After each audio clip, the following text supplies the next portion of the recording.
Having trouble with IPconfig renewal not functioning? In this video, we'll walk you through 2 solutions to fix the issue and get things working again.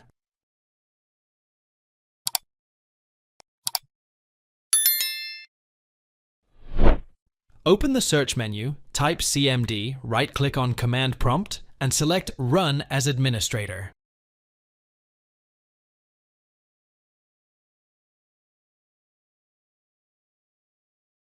In Command Prompt, type netsh winsock reset and press Enter.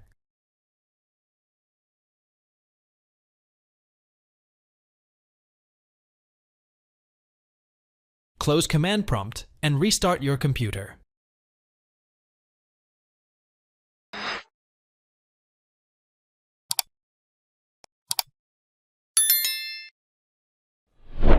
If issues persist, open the search menu again, type Network Reset, and select it.